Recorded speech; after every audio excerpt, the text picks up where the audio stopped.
Hello friends, welcome to Meridian Overseas. Friends, what if you will not get the scholarship? ये काफ़ी ज़्यादा tedious question है plus tricky question है। यहाँ पर क्या रहता है कि इटली में ऑब्वियसली जो आपका रीजनल स्कॉलरशिप के लिए आप लोग अप्लाई करते हैं, श्योरली वो स्कॉलरशिप आपको मिलता ही मिलता है, लेकिन विद दी कंडीशन ये कि आपको अपना डेडलाइन से पहले डॉक्यूमेंटेशन इटली में फिजिकली कराना होता है।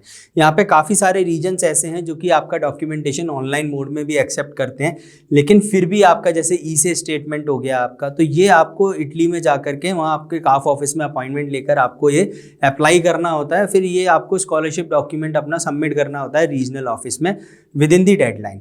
तो क्या होता है कि इटली में जब भी आप स्टडी वीज़ा के लिए अप्लाई करते हैं तो यहाँ पर जो एम्बेसी है वो यूजुअली थोड़ा सा ज़्यादा टाइम लेती है वीज़ा एवेल्यूशन करने में। ये केस टू केस वेरी करता है और काउंसलेट टू काउंसलेट भी वेरी करता है। यहाँ पर कुछ केसेस में मेरे प्रीवियसली ऐसे भी स्टूडेंट्स हैं जिनका 5 to 10 डेज में भी वीज़ा आया है, और वहाँ पे कुछ स्टूडेंट ऐसे भी हैं जिनको 1.5 से 2 महीने तक का भी लिस्ट का वेटिंग का सामना करना पड़ा है। तो यहाँ पर इस केस में क्या होता है कि इन एनी केस अगर आप डेडलाइन से पहले इटली नहीं जा पाते और आप अपने डॉक्यूमेंटेशन वहाँ पे फिजिकली सबमिट नहीं कर पाते, तो हो सकता है देयर माइट बी चांसेस कि आपको उस पर्टिकुलर इनटेक में जो रीजनल स्कॉलरशिप की अपॉर्चुनिटी है वो ना मिल पाए। अगर ऐसा आप लोगों के साथ होता है तो वहाँ पे डिसअपॉइंटमेंट का नीड नहीं है, क्योंकि इटली में जो ट्यूशन फ़ी रहती है प्लस जो लिविंग एक्सपेंसेस रहते हैं वो इतने कम होते हैं कि आप अपनी पार्ट टाइम जॉब से भी उसको ईजिली मैनेज कर सकते हैं। जैसे फॉर एन एग्जांपल कि अगर आपकी 1000 यूरोज़ की ट्यूशन फ़ी है पर ईयर की, वहीं जो लिविंग कॉस्ट आपकी आती है वो अराउंड 400-600 यूरोज़ आती है पर मंथ की।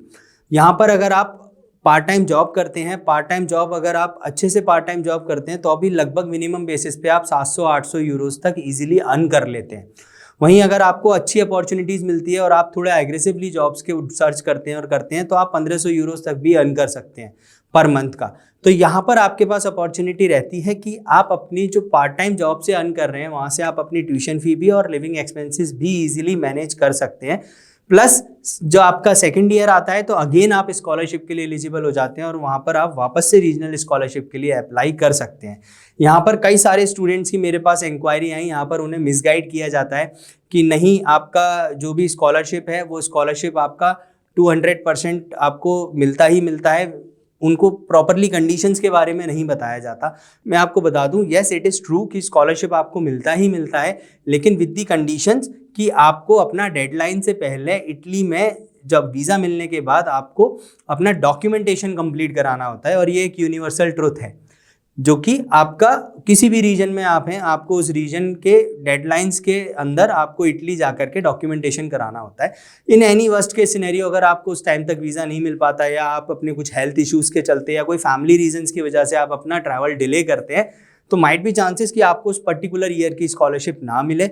लेकिन ऐसा नहीं होता, आपके पास फर्दर और भी ऑप्शंस होते हैं। जैसे इरेस्मस स्कॉलरशिप का ऑप्शन रहता है, आप वहाँ पे इरेस्मस कोर्सेज के लिए अप्लाई कर सकते हैं, जहाँ पर आप एक सेमेस्टर में दूसरी कंट्री में जाकर के अपना फर्दर कोर्स कंप्लीट करते हैं। आप अपना फर्दर सेमेस्टर भी पढ़ सकते हैं या कोई अलग कोर्स में भी एडमिशन ले सकते हैं यूरोपियन यूनियन की कंट्री में ही।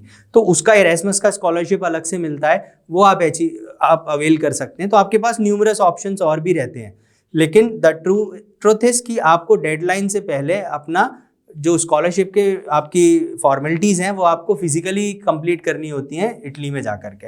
बाकी जो आपका यहाँ पर आपको पता लग जाता है, क्योंकि प्रोविजनल और आपकी फाइनल रैंकिंग लिस्ट निकलती है, उसमें स्कॉलरशिप्स में जिस भी रीजन से वो लिस्ट निकली है और उसमें अगर आपका नाम है तो श्योरली अगर आप डेडलाइन से पहले वो फॉर्मेलिटीज़ पूरी कर देते हैं तो आपको स्कॉलरशिप मिलेगा ही मिलेगा। तो ये बेसिक डिटेल्स थी आपको स्कॉलरशिप के बारे में।